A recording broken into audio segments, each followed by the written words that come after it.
28 रजब 1342 हिजरी की रात वो शब सियाह थी जिसके बाद मुस्लिम उम्मा ने कोई सुबह ना देखी।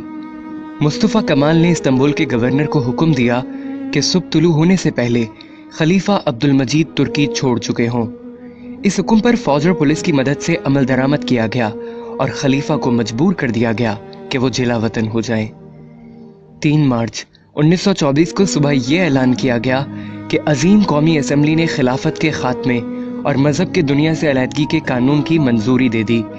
बरतानवी सेक्रेटरी खारजा लॉर्ड क्रिजन ने कहा कि तुर्की को तबाह कर दिया गया है, अब वो कभी भी अपनी अजमत रफ्ता बहाल नहीं कर सकता क्योंकि हमने उसकी रूहानी ताकत को तबाह कर दिया, यानी खिलाफत और इस्लाम।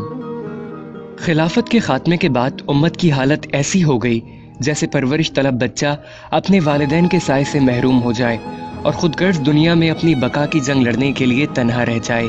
खिलाफत के खात्मे के साथ ही इस्तेमारी कुफार भूखे भेड़ियों और गिद्धों की तरह इस उम्मत पर हमलावर हो गए। उन्होंने इस उम्मत का खून चूसने के लिए एक दूसरे से लड़ने से भी गुरेज न किया। इस्लामी शरीयत को मुअत्तल कर दिया गया।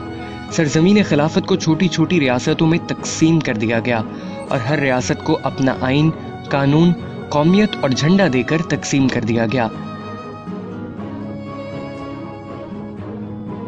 इस्लाम दुश्मन ताकतें खिलाफत को मुनहदिम करना क्यों जरूरी समझती थीं?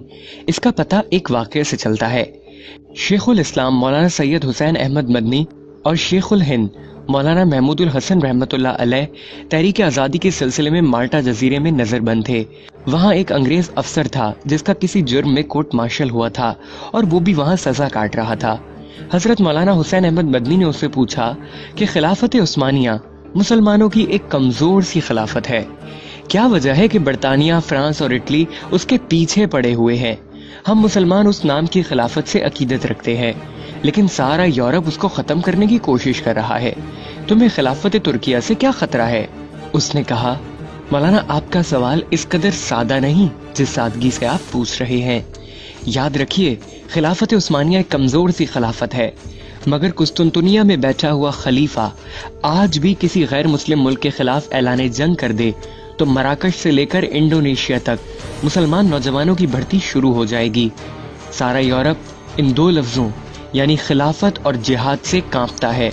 यूरोप के तमाम ममालिक मुत्तहिद होकर इन 2 लफ्जों की कुव्वत को खत्म करना चाहते हैं और उन्होंने ये कर दिखाया है। खलीफा अब्दुल मजीद सानी की माजूली और सकूत खिलाफत का इक़दाम उम्मत मुस्लिमा के लिए 20वीं सदी का सबसे बड़ा हादिसा था। मुसलमानों का मुस्तकबिल तारीख हो गया। मुकामात मुक़द्दसा गयार के कब्जे में चले गए। आलम अरब में इसराइल ने जन्म लिया। पाकिस्तान 2 लख्त हुआ। अफगानिस्तान में आतिश फिशां फटा। बाबरी मस्जिद ने चीखो पुकार की। वादी कश्मीर मुसलमानों का मक्तल बन गई। इराक का अर्क निकाल दिया। लबनान खून में नहा गया।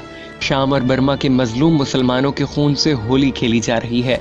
मुसलमान यतीम और लावारिस हो गए।